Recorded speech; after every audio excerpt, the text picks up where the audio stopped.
Too often, people just start with describing what it is that we do. A company makes baseball bats, or you are studying economics. But that doesn't really explain everything that's going on. It's much more powerful for you to be able to explain what you're doing to others if you can start with your purpose, with the why.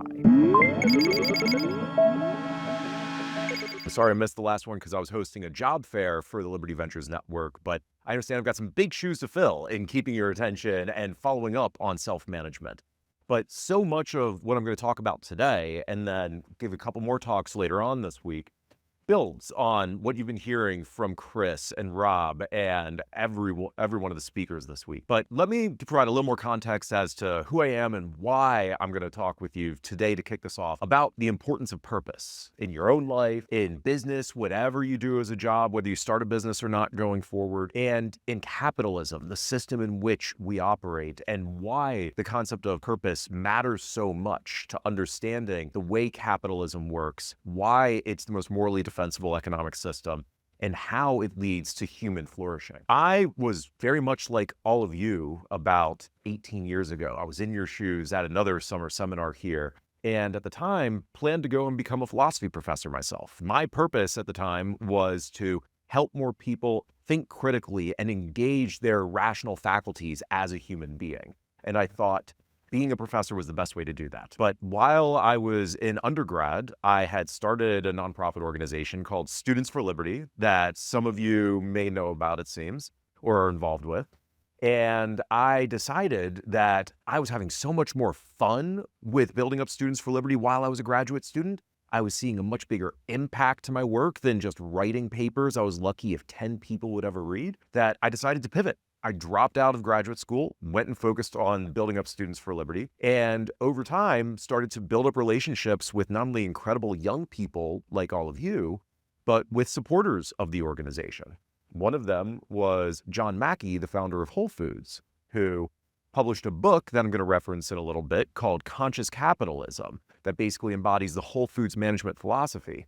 And after he started a nonprofit to share that philosophy with the world, he asked me to go and run it. And so while I was a graduate student, I was planning on teaching philosophy as a way to help people engage critical reasoning. While I was running Students for Liberty, my purpose was to help young people develop leadership skills in order to go out and change the world to be a freer place. And when I moved over to Conscious Capitalism, those things were still really important to me, but it evolved to helping more business leaders understand the system in which they operate and become better representatives of and advocates for capitalism. And after 6 years of running Conscious Capitalism, I decided it was time to step down from that and continue that purpose in a lot of ways for me. I continue to lead as a personal life purpose the mission of building the movement of capitalists who are actually for capitalism, because too few of them are. They're focused on either their individual business at the expense of the system or other people who operate in there. And so they're really not thinking about capitalism, or they feel guilty for being successful and being in business, or honestly, they've just never thought about it and they haven't engaged these ideas at all. So you are well ahead of a lot of business people out there and actually taking a week to study capitalism, the free markets, and understand this system. But having not decided conscious capitalism wasn't the best vehicle to do that. Too many people hear the term and think it's an apology for being in business rather than a defense of it. But the nonprofit side is only one half of what we need to do as well. The principal business nonprofit that Bill talked about, and I'm happy to talk with all of you about the rest of this week, is committed to helping business leaders be the best representatives of and advocates for capitalism that they can be, running communication efforts to get positive stories of business out in the world, educational efforts to help business leaders be more effective communicators, to help employees be proud of being in business and creating value for all of their stakeholders, and helping young people like you get started as entrepreneurs and get access to jobs and opportunities run by values-aligned founders. And lastly, to activate more business leaders to actually go out and promote capitalism. But that promoting capitalism is just one part of this. If we're really going to get more business leaders to engage with capitalism, it can't just be a nonprofit and a space for them to talk about this in the abstract. When you're running a business or you're actively involved in business, You want your business to succeed. You've got a responsibility for it to succeed. And so Liberty Ventures is a network that helps like-valued business leaders connect with each other in order to do business there. And what's interesting for me with these evolutions that's going to get into all of your personal lives and purposes soon is that there's been one consistent theme of purpose in my life. It has been to help more people deeply utilize their rational faculties, as well as advance liberty in the world as a way that allows people to do that. But the way that I've gone about doing that has evolved over time. My life path has changed, and I've seen new opportunities to contribute to this. And when we're thinking about purpose, when you're thinking about the role purpose should have in your life, this starts to get at one of the most important things to remember that I want to start with, which is that you are in control of establishing what your purpose is at all times. Viktor Frankl, a famous author who wrote Man's Search for Meaning, put it this way, that ultimately man and women should not ask what the meaning of his life is, but rather must recognize that it is he who is asked. You all get the opportunity to define the purpose of your life, the purpose of what you're doing in business, the purpose of any system that you're a part of, and contribute to it. And my hope with this talk today is to get you to start thinking deeply about your personal purpose, what you want your purpose to be once you finish school and go into the world of business, whether you're starting one or you're an employee somewhere, or even if you're working in public policy or a nonprofit. In a lot of ways, you're still engaging business, and you're going to need to think about what you're contributing. But then also think about the purpose of the social structures that we establish and that you're going to contribute to as you get older. So, what is purpose? Let's start at a very basic level here. This is not a trick question. Any ideas for just what the concept of purpose is? Yeah, try. It's the why you do something, that's right, or the reason that something exists. It is the explanation behind what something is. Now, why does purpose matter? I actually think there are 4 really big reasons that you should think deeply about the purpose of everything that you do of life, business, and capitalism. The first is that it provides moral justification for whatever we're talking about. In the Nicomachean Ethics, Aristotle goes deep into the concept of what the good is and establishing the concept of telos for human beings and the world, and posits that the good is that at which all things aim. In other words, whenever we're establishing a purpose, we're establishing some means of trying to arrive at the good, whether it's in our personal lives, in our collaboration with others, or in society. And this is one of the reasons why you really should think about what your personal purpose is. It's what are you morally trying to do in the world? But it's not just an abstract question. Purpose provides you with a practical tool to guide decision-making. An author that I highly recommend to all of you is Simon Sinek with his book, Start With Why. Too often in businesses or in life and things that we do, people just start with describing what it is that we do. A company makes baseball bats, or you are studying economics, say, perhaps. But that what doesn't really explain everything that's going on.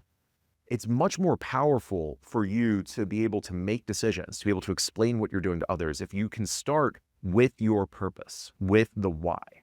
Then you're able to get at a strategy for how to achieve that, the how of fulfilling your why. And only after that are you able to get at the what, whether you're studying economics, you're making baseball bats, or you're doing something else.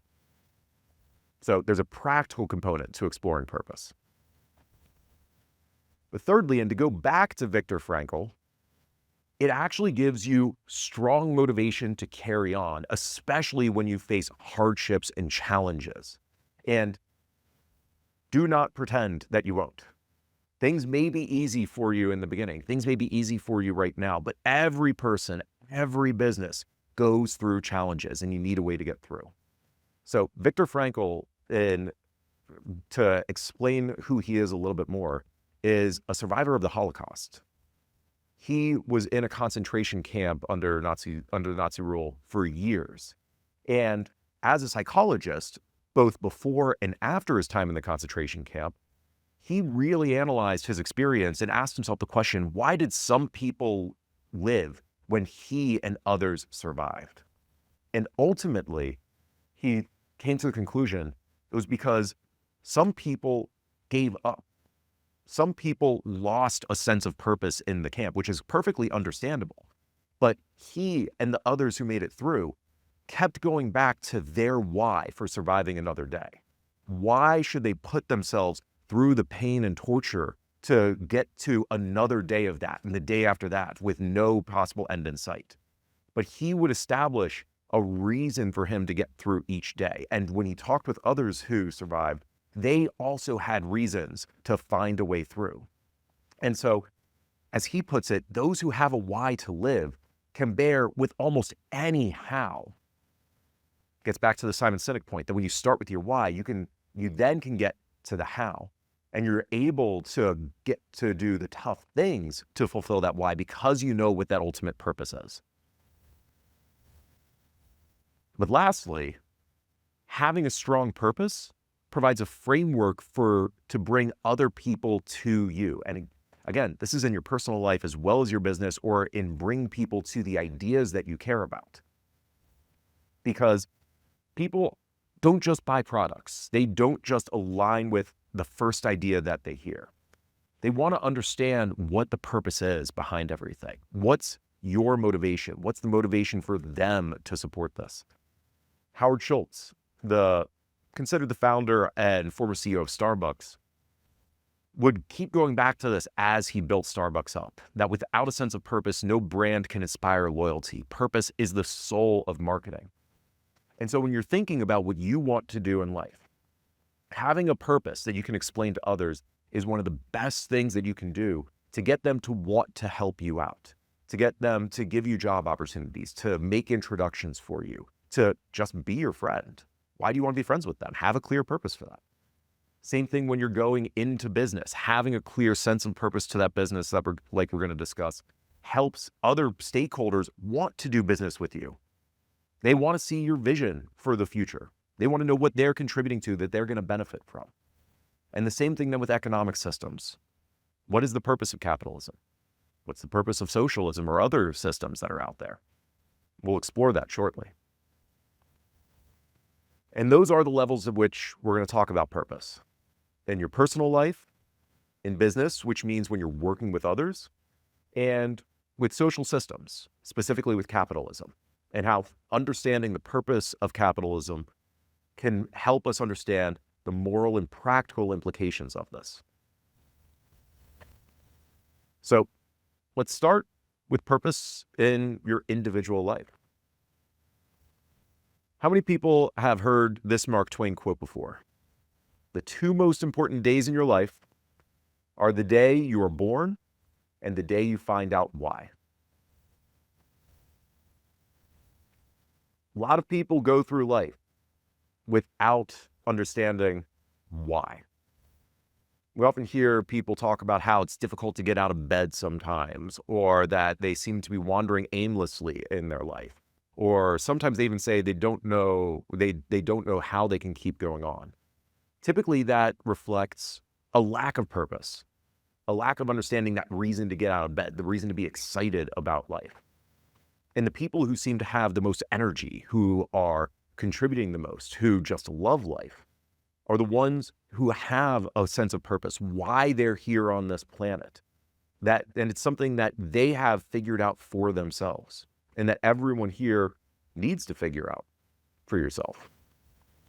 So Chris started to get into this a little bit yesterday, but let's recap. What are some purposes that you might have in life? Just throw them out there. If you're a Christian, would you like to call it God? Could be to serve some higher deity. Absolutely. Yeah. Self-actualization. Self-actualization. Love it. Oh. Get as much money as possible. Could be making, you could set that as a goal for yourself. Be happy. To be happy, absolutely. Yeah. To help others or to serve others. Serving others. Great. The opposite of self-actualization, or maybe a way of self-actualizing. Yeah. To love and be loved. Beautiful. Create generational wealth. Similar to making money, create generational wealth and think about contributing to the next generations. I love that. There are a lot of ways for us to talk about, there are a lot of different purposes that you can set as your own goal in life. A lot of it does come back to the concept of being happy or fulfilling ourselves. But what's interesting is that that alone doesn't really explain what we're doing in life. That might be the biggest why behind everything that we do. But then you still need to ask yourself, okay, so what's next? How do I serve a deity that I believe in? How do I contribute to love in the world? How do I take care of the next generation? And how do I make myself happy? And what's really interesting when we start to get down into this different strategies is that there's almost a paradox to the way that we can approach that we fit. So the way that happiness works if we're focused on ourselves here. If our purpose is to self-actualize or to be happy, consistently in both philosophical literature as well as research that's done, we found that when we put our own personal pleasure or personal happiness at the forefront of our mind or in driving every decision that we make, we tend to wind up really unhappy actually. And that when we actually pursue something beyond ourselves, when we think about taking care of others, the next generation, a higher deity, some set of values that we want to bring about in the world, even though we're not focusing on our own happiness, it has a byproduct of actually creating more happiness for us. If you even just think about the way that you might spend next weekend after you've done this seminar, if you decide to put your happiness at the forefront of every decision that you make, you go to Vegas for the weekend, you are probably going to end up pretty unhappy at the end of that, feeling absolutely terrible from drinking too much, not getting enough sleep. Maybe you've lost some money in the process and you regret some decisions. But if you put other goals at the forefront of what you want to do, taking care of yourself, contributing to a project that other people are engaged in, really, really thinking about what you're going to do long-term and the ripple effect of your decisions, that tends to actually lead to being happier at the end of that weekend and at the end of your life. And what I want to do now is give you all a little bit of time to start thinking about this for yourself. I want you to take 5 minutes, pull out a sheet of paper, pull out your laptop, and reflect on your own life's purpose as it is today. Write it down as one sentence and get it down to one sentence. Then I want you to list the 5 values that you want to live up to bring about that purpose. And then after that, write 5 things that you either are already doing or going to do over the next year to bring that about. So think about this as the why, how, what from Simon Sinek for your personal life. What is your why?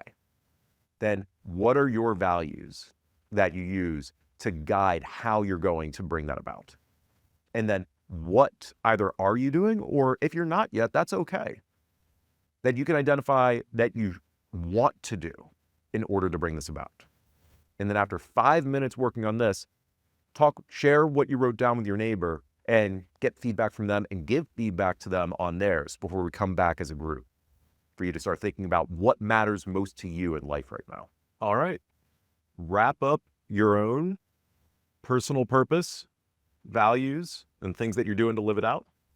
And then turn to your neighbor and share it with them. Let them give you some feedback on it and help you think through how to clarify it or what you're doing. And then switch. If you haven't switched to the next person, you should do so shortly.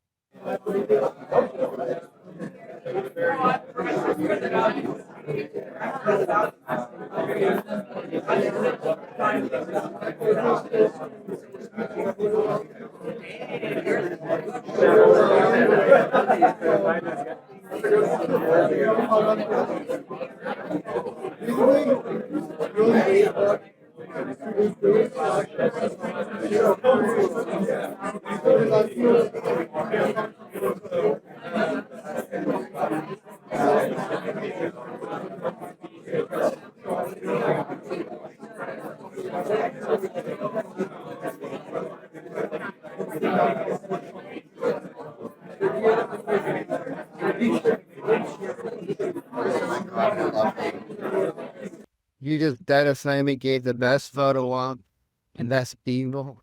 Fantastic. Well, No, I mean, it's the greatest time in you're right, because this is the accent. and like nowadays especially, it's so tough to keep their attention. I just love to get them engaged somehow, to talk amongst themselves, to be more intellectually active. No, But even to be you're working. no, it's a good idea actually to get some photos of this.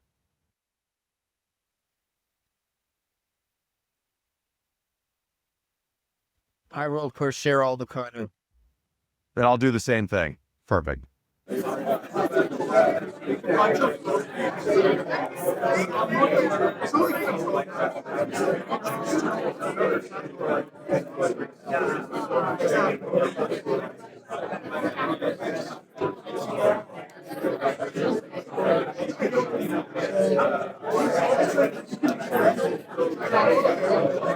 should also have another person.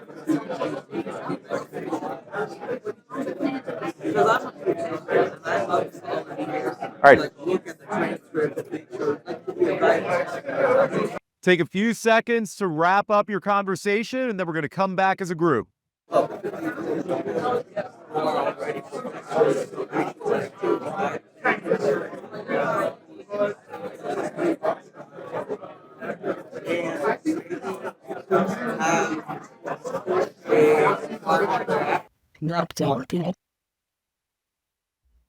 All right. I love that you all want to keep the conversations going. So I'm going to give you all a chance now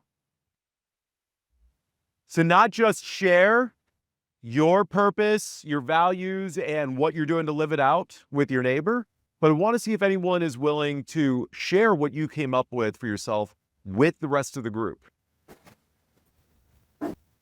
Trent, go ahead. It's really important to me. I'm a saved Christian, and I was just living. My life was completely wrong, and God saved me. I was in jail, recovering drug addict, and God just completely changed my life. And through Jesus and education, I was given an opportunity to excel. And so through the Go Fellowship, through America's Future, I came up with this idea for New Creation Scholars, and I want to do a scholarship for returning citizens and like pay for their college, pay for their meal ticket, their dorm, and basically the catch is that they have to keep a 3.5 GPA and then go to Christian counseling and weekly Bible studies, church membership, and on breaks do local mission trips. And as long as they do that, then they'll have their ticket paid, and that'll be like an actual way to like restore people. Yeah, so that's my project right now. That's your project. What's your purpose behind that? God. Okay. And launching this project is how you've identified as the best way to do that. Love it. Who else wants to share what your purpose is? Yeah.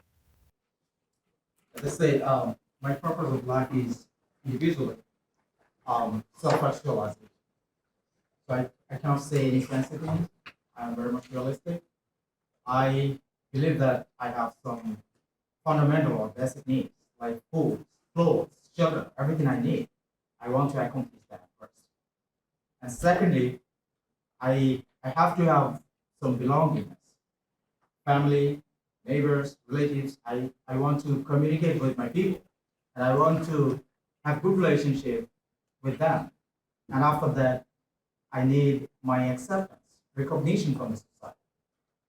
And I want to learn more. I want to see people's life, how they are living life, and want to create values. And I want to be able to understand how people are, like living life and what they could carry, what other values they could carry in their own life. So that's the way I want to self-actualize myself. And who knows, like maybe I will, like currently my actions are like, I'm doing PhD. So after doing my PhD, then maybe I will be able to get a job and I will achieve my basic needs and recognition, acceptance. And who knows, maybe like I will engage myself in community service, nonprofits maybe, or government policy positions, or even in politics.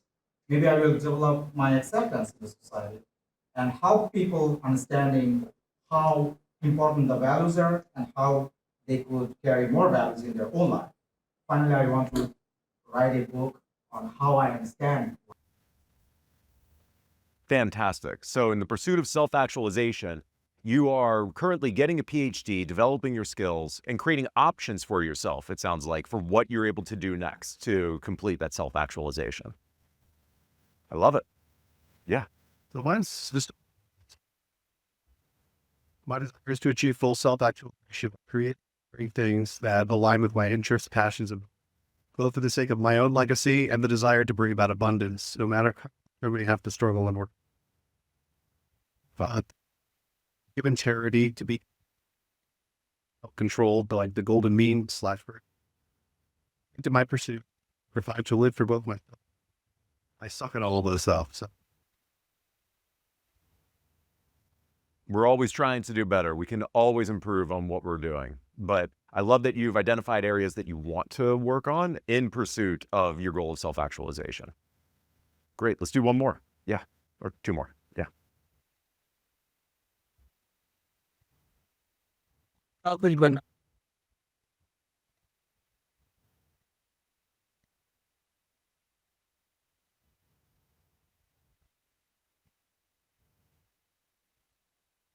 proud about my children live well reared, comfortable, and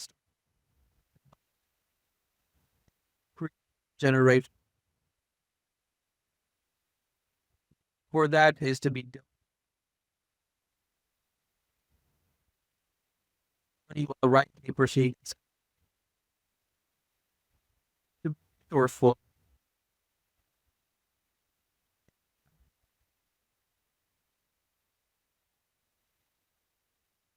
Planning early on.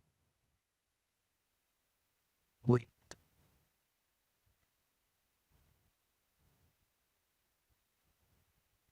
I think I've like slowly been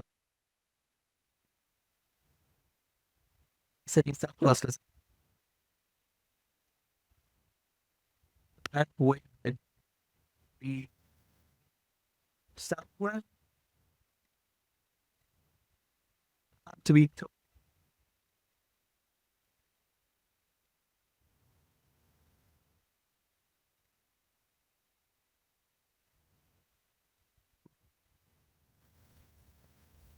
Amazing.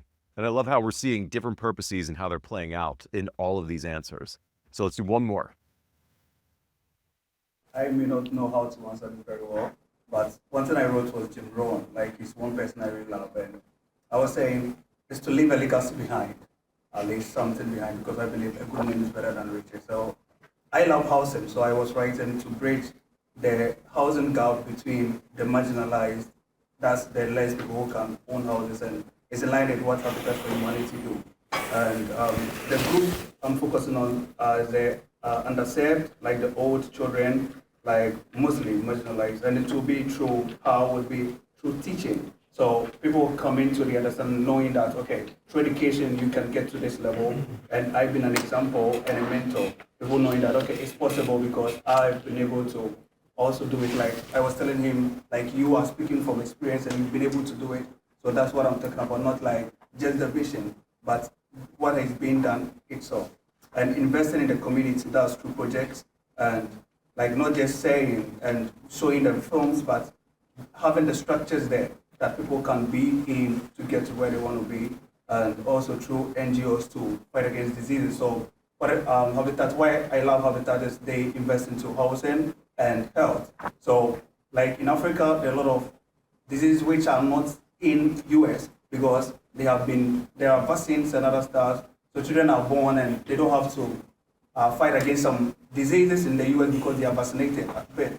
But in Africa, they don't have that opportunity, so they have to fight it later. So if I have the finance or anything, I like to invest into those things later on. So that's what I wrote, and I think so in education planning, investment, and in true religious organizations. Yeah. Fantastic. So again, we're seeing a diversity of purposes and values and ways to go about living them out for all of you as individuals. And when we start to expand this concept to the world of business, it starts to get a little trickier, perhaps, because it's not just one person, it's not just you describing your personal purpose that you get to make a decision on. It becomes a trickier question, actually. So let me ask all of you here, what is the purpose of a business as you understand it? Maximizing profits, common answer, that's right. What else? So that kind of abstracts from products and service to creating value. That is the reason those products and services are made. That's great. Yep. Right. So now we're talking about you and a certain group of individuals helping another group of individuals out, solving their problems. Yep. Okay, so 2 goals there, and talking about shareholders in society, perhaps. Provide services and make money. Yep. One more. Targeting a specific audience is a key part of doing this, absolutely. So it's in most business classes, and the way that business is commonly understood in the media and in society, the first answer is the one that you're going to hear the most, that the purpose of business is to make money. But I think all of you here, we're starting to get at something deeper than that. That's actually more important to really conceptualizing the purpose of a business. And I'll abstract it away one level beyond what any of you said. The purpose of a business is whatever the founders, owners, and other leaders of that business say it is. So I was asking about the purpose of a business, and I'm going to make the case that it's whatever the owners, leaders, and managers say it is. But what is a business? And we started to get at that in a number of your answers, so I'm not going to go through all of that again. But the actual definition of a business is an entity that coordinates people and resources in a purposeful system to create value by providing products or services for other people in exchange for compensation, which brings together a lot of what you all were talking about here. A business is an entity that brings a group of people together. Could be some of you in this room coming together actually after this seminar, coming up with a business idea. And working together, creating a system to, on a regular basis over time, not just as a single action, create value for other people through products or services and get paid for doing so. Not just giving it away for free, but getting them to say, I value this so much, I'm going to give you something else, whether it's a barter economy where you're giving them apples and they give you milk in exchange, or in society as we have today, where they pay you money for the goods or services that you provide them. When we think about business that way, one thing that's really interesting is that it emphasizes the people side of business more than anything else. A business, the way that Southwest Airlines founder Herb Kelleher always described what he was building and the way that he looked at business is that the business of business is people. Yes, it involves resources. Yes, it involves money. But fundamentally, what going into business means, or even joining as an employee at a business, is about working with other people to create value for others, solving their problems, giving them benefits, and being able to do so consistently. Now, what about profit? Why is that? Why do I not think that profit is the purpose of the business or even the driving force of it? I want to be really clear. Profit is a great thing. Money is a great medium for us to understand value creation in the world, but it's not the end of a business. It's the means of sustaining a business and achieving whatever the business's ultimate purpose is, because it's the way that we're able to keep people around, to acquire the resources, to be able to continue the operations of that product or service, or innovating a product and service to serve other people. And a great book that details this is Conscious Capitalism by John Mackey and Raj Sisodia. Yes, I'm biased. I ran the nonprofit for that for years, but I did so because I so strongly believe in this philosophy and think that it makes a really strong case for the fact that profit while being good is a means rather than an end to a business. And here's an analogy from the book that as individual human beings, none of you listed your purpose being to maximize red blood cell production. I didn't hear that from any of you. Now, it's important, right? You all need red blood cells to survive and are probably doing things to take care of your health to do so. I wear an Oura ring and look at my heart rate variability, my oxygenation levels and things every day because I actually do at a certain level want to track how well those are doing and maximize them.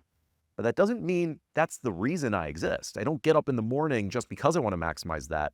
I'm tracking this and I'm maximizing those numbers for the sake of being able to be the best person I can be, to have energy, to be excited about coming into this room here with all of you, instead of feeling drained and down or dying too early, frankly.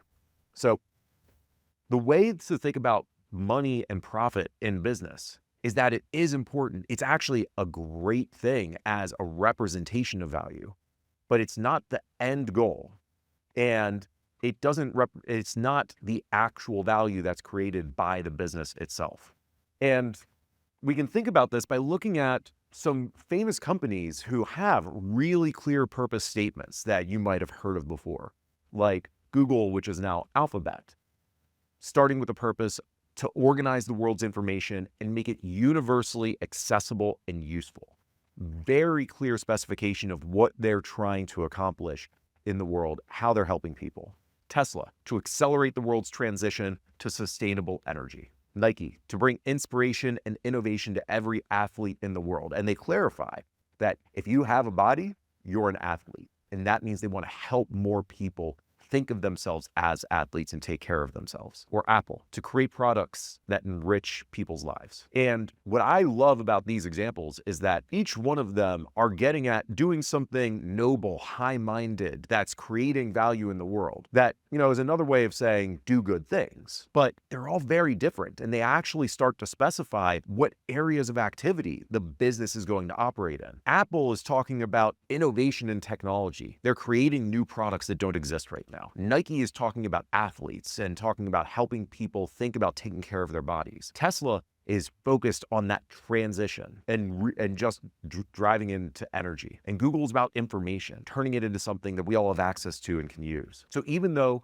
they all could just say, we want to create value in the world, and we need money to do that, they're starting to specify in their mission statement not only the abstract of their purpose, but also how they're going to go about doing that to inform the decisions that they make and what they do. So before we get into the workshop here, what I want to emphasize is, and also build on from these purposes, is that these statements are all very unique to each one of their businesses. They were constructed by the founders, by the owners, by the leaders of the businesses, and they've also changed over time. It's very common for businesses to actually update their purpose statements or mission statements as they enter new phases, just like it's common for us individuals to update our own purpose statements as we enter new phases of life. And that's why I go back to my original claim that the purpose of a business is whatever the leadership decides it is and can align upon. And it creates the opportunity for everyone involved to both fulfill your own personal purpose by finding or starting businesses that are aligned with it,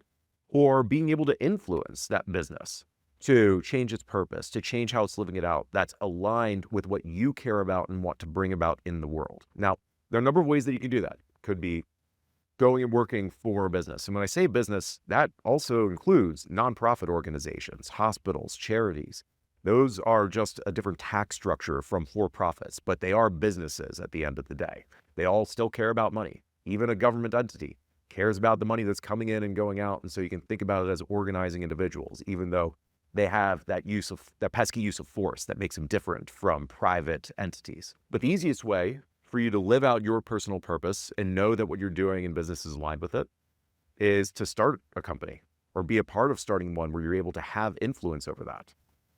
And I want you all to take some time to start to think about just how businesses get their purposes and how you might be able to start a business that has a purpose.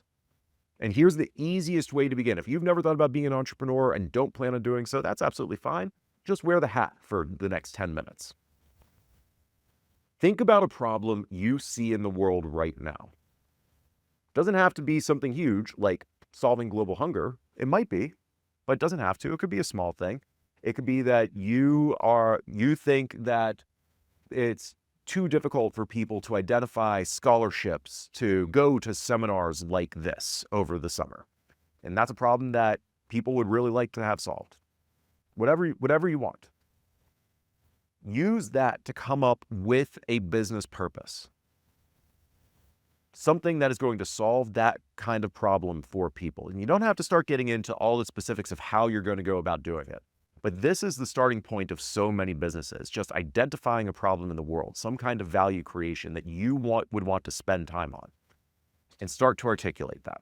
Start thinking through what kind of business might be able to actually solve that problem. Take 5 minutes to do that, and then find another neighbor who you didn't talk to last time, share that with them, get their feedback, and vice versa. And really think about how you would be able to bring other people into working with you on this purpose as you start to identify it. So for the talk on Thursday, do you want to do the talk on Thursday, turn yourself into a market or whatever it is? Is that the networking talk again? Yeah, I mean, roughly speaking, if there's something else you wanted to do. No, that's great. You want to do it the same way as last time? Q&A, you and me? Sure. I think that worked out really well. Yeah, we'll do it the same. We'll talk a little bit beforehand, get on the same page of, because I kind of forget a little bit like what we did last year. Yeah, we'll map it out. Well, just 5 minutes to sketch it, and then, but yeah, no, I would. That sounds great. Cool. And should I be wrapping this up at 4:45 or 4:45? It needs to run. Okay. I'll go a little bit more quickly through the capitalism side. No, it's okay. So 4:46, somebody's going to lose their mind. I don't know. They're getting hungry probably. So I never like to be between people and food and going over time. Wise.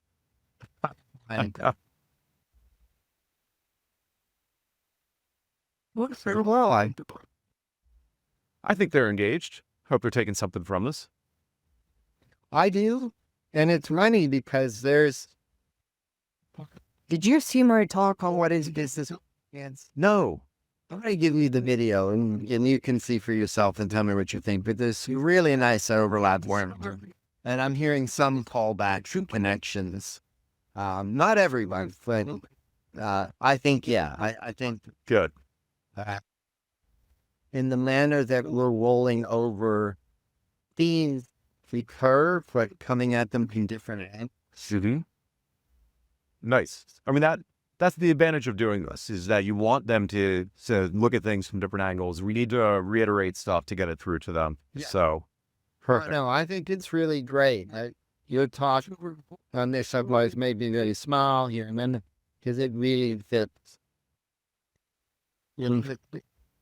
Perfect. We are spontaneous.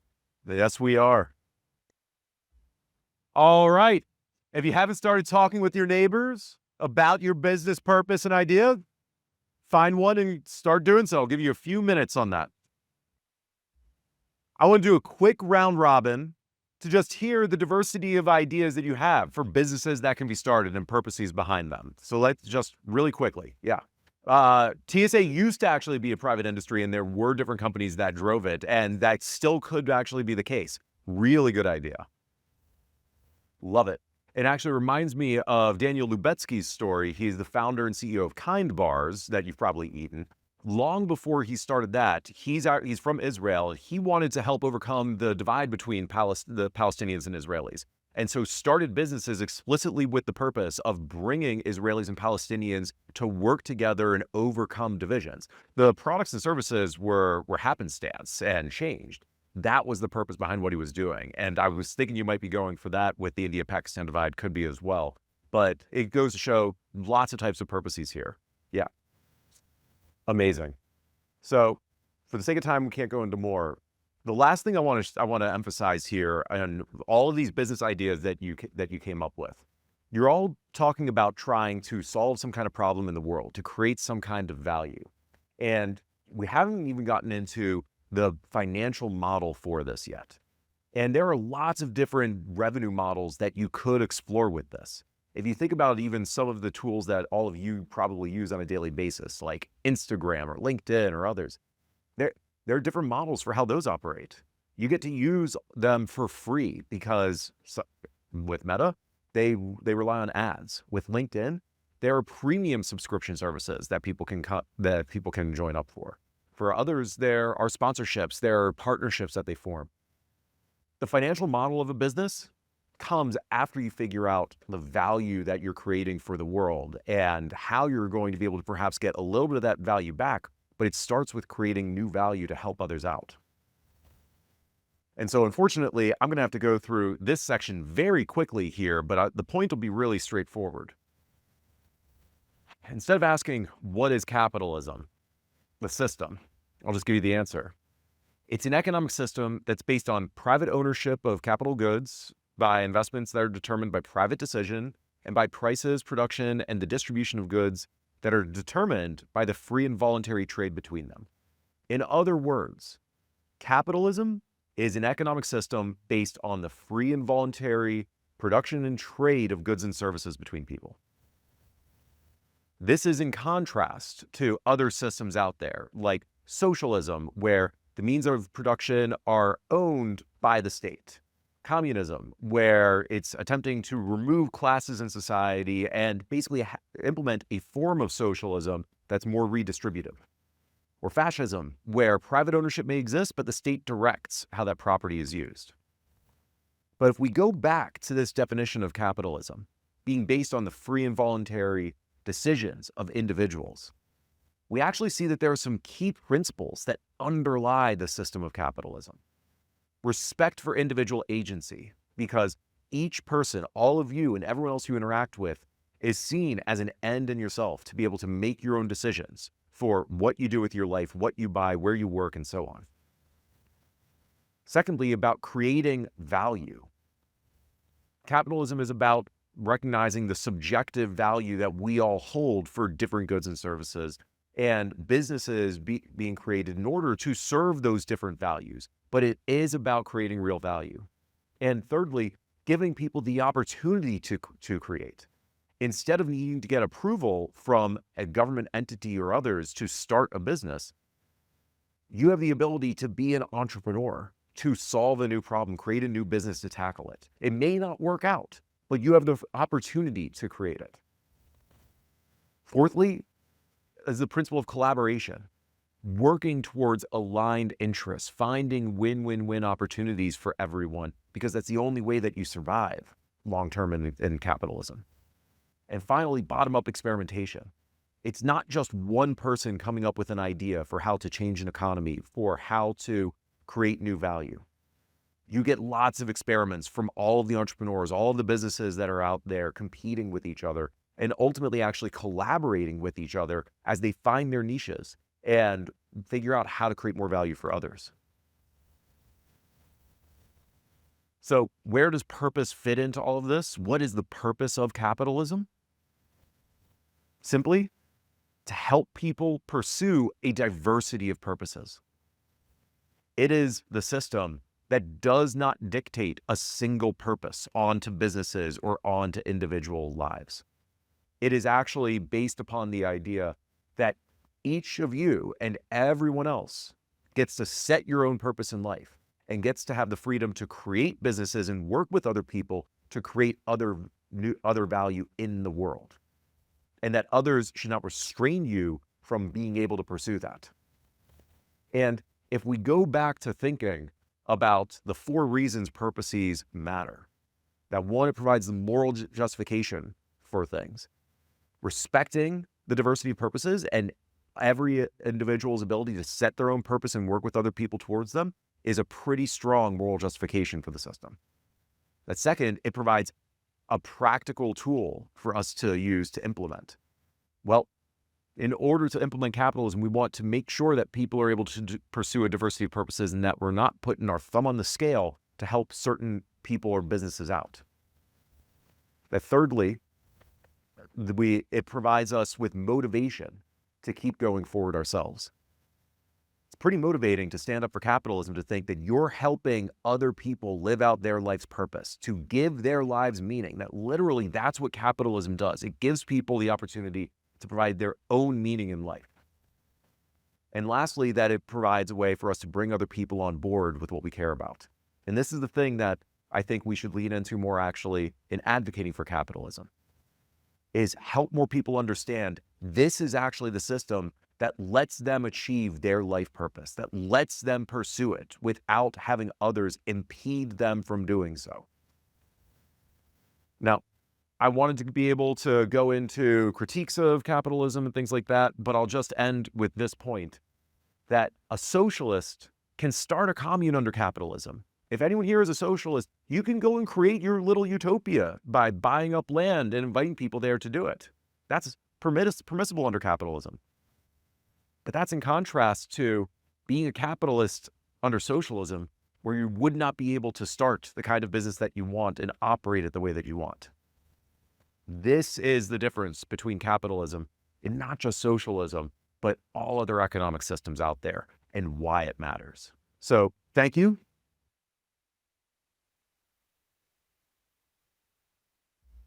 We're only a few minutes over, but I really do want you all to take away from this, to think deeply about your personal purpose in guiding you the rest of this week, to think about that in guiding what you do after this, and in guiding the way that you look at the world and the way that you talk about the systems in the world, whether it's for capitalism or anything else. Thank you.